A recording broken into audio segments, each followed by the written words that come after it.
Now we are continuing our discussion on tensors. We are now considering Cartesian tensors, the tensors in the Cartesian coordinate system. So we consider transformation from one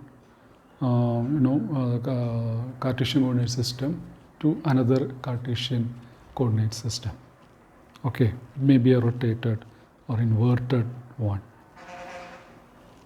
So we are now restricting ourselves to Cartesian tensors, only the Cartesian coordinate system. Then what happens is the distinction between contravariant and covariant tensors, that disappears. We have already seen when it comes to Cartesian coordinate system, there is no distinction or there is no difference in the definition of covariant and contravariant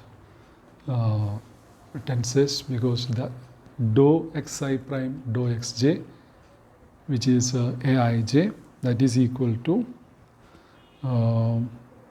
dou xi prime dou xj, that is equal to dou xi prime dou xj, that is equal to dou xj dou xi prime, okay, where this is aij in the Cartesian coordinate system.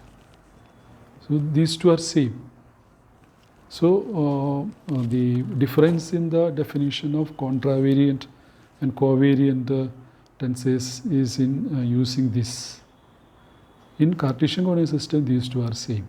So there is no difference, there is no distinction between contravariance and covariance in the Cartesian coordinate system. So how do we define tensors in Cartesian coordinate system, or what are the Cartesian tensors? A tensor of rank 0, ai prime equal to aj. A tensor of rank 0, that is a scalar, we know. So ai prime, that is equal to aj. And for a tensor of rank 1, we have ai prime equal to sigma j, aij, aj. Okay, so this aij can be dou xi prime dou xj, and dou xj dou xi prime, both are same in the case of Cartesian tensors. So we simply write aij here. So ai prime equal to sigma j, aij, aj. This is the definition of a tensor of rank 1 in the Cartesian coordinate system or Cartesian tensors. Then the same thing can be extended, for a tensor of rank 2. The definition is this: aij prime sigma k sigma l, aik ajl. Okay, this is a. aik, this is not alpha, this is a.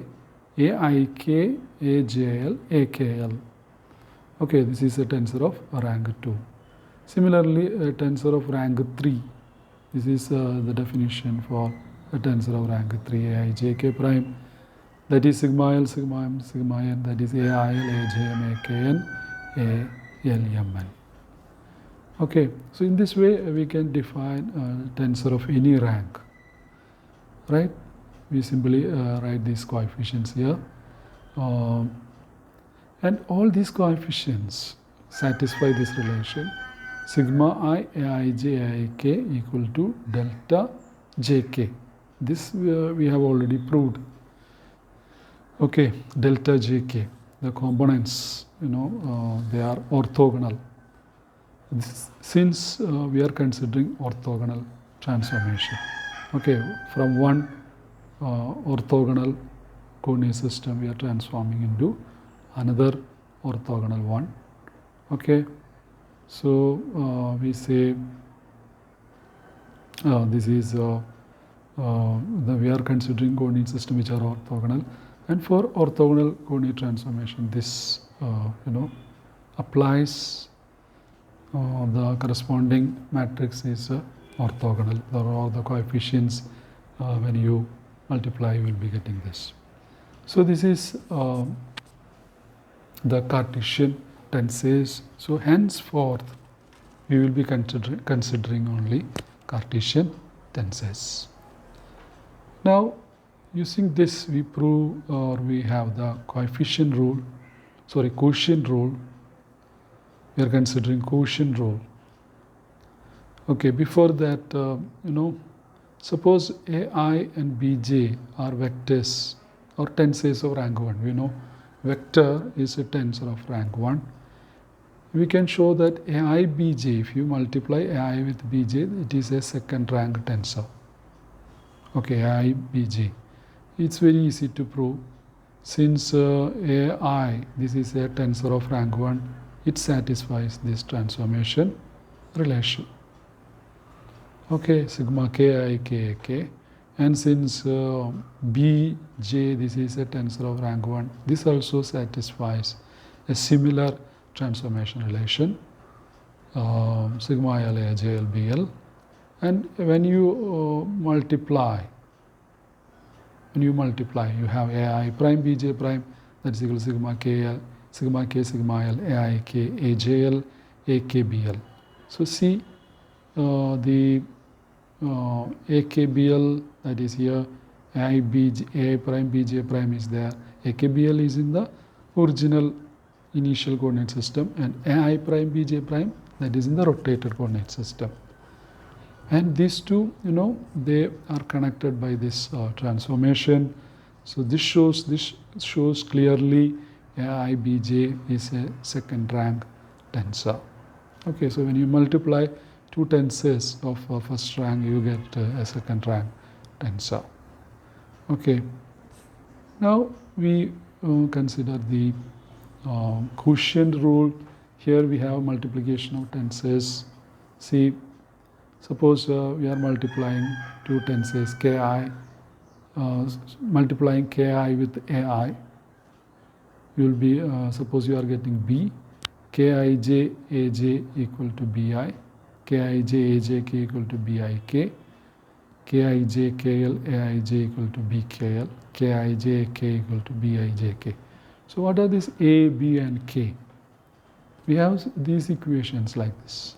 Ki ai equal to b, kij aj equal to bi, kij ajk equal to bik.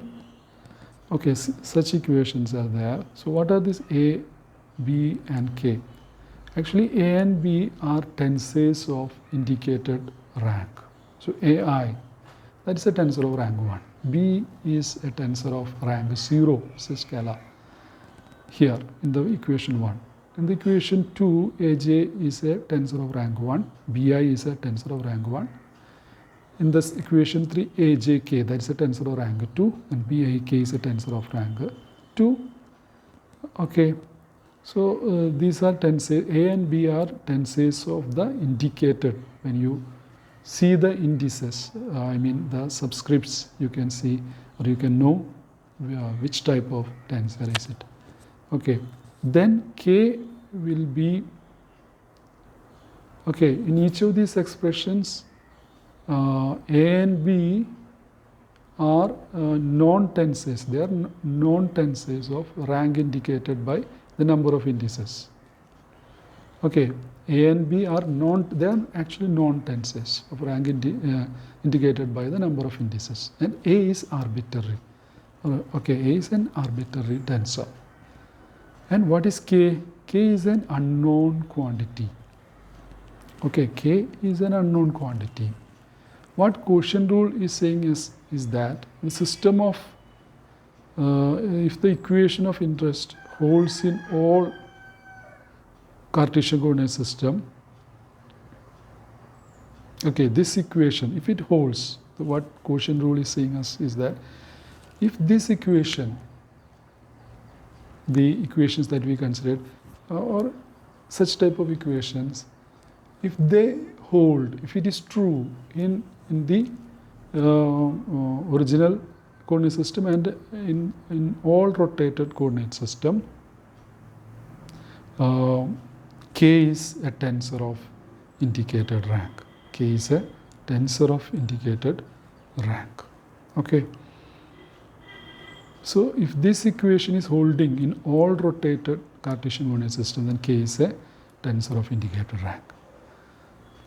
So the importance of this quotient rule in physical theory or in theory is that it can establish the tensor nature of the quantity. It can establish the tensor nature of the quantity. So this is the importance. Okay. Suppose we are taking the second equation.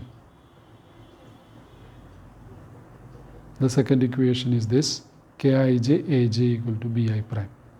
If this equation is holding in all rotated coordinate system, okay, the Cartesian rotated coordinate system, if it is holding, if it is true, okay, in a rotated coordinate system, Kij will become Kij prime, Aj will become Aj prime, Bi will become Bi prime.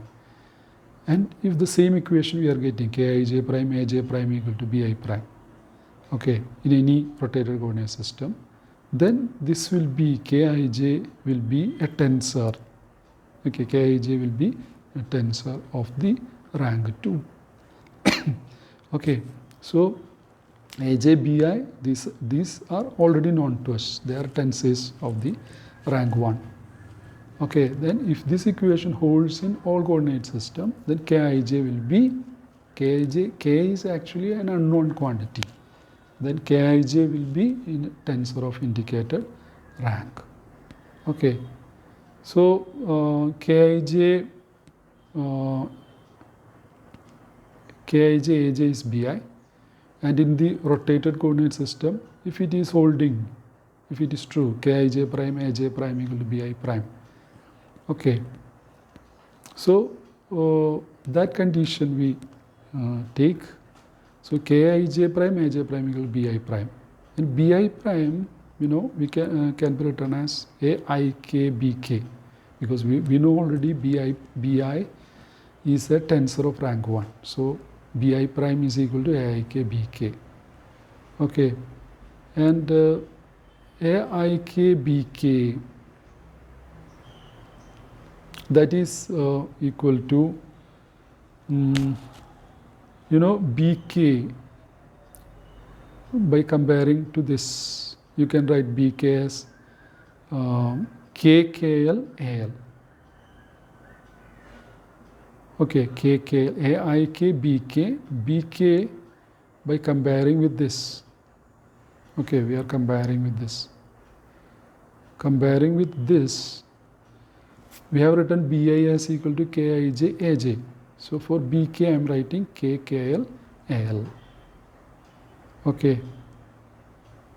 So we have Aik KKL AL. So Aik KKL AL. A, it's a tensor of indicator rank, and its inverse transformation we are taking. So this will be AJL Aj prime. Okay, it's a tensor, and its inverse transformation we are taking. That is, we are going from the transformed system to the original one. So AL, that is equal to AJL Aj prime. Okay, so here Aik KKL AL is written like this, AJL Aj prime. Okay, now the left hand side here, it is Kij prime Aj prime. So this is Kij prime Aj prime here. That is equal to Aik AJL KKL Aj prime.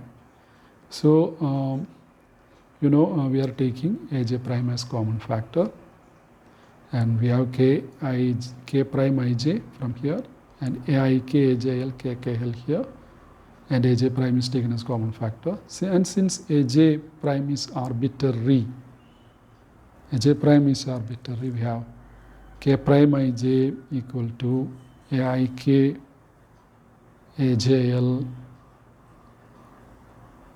This is arbitrary. So if the right hand side has to be 0, this has to be 0. Okay, this has to be 0 because aj prime can be anything. It need not be 0. So if this equation to be satisfied, this has to be 0. Okay, this is equal to 0. So we have k prime ij equal to aik, ajl, kkl.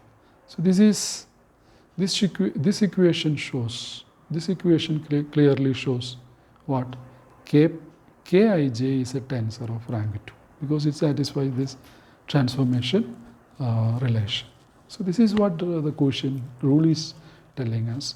It can clearly say the tensor nature of certain quantities if it satisfies certain equation. So k is an unknown quantity and we have known quantities, and if there are relations connecting this unknown quantity and the known quantity,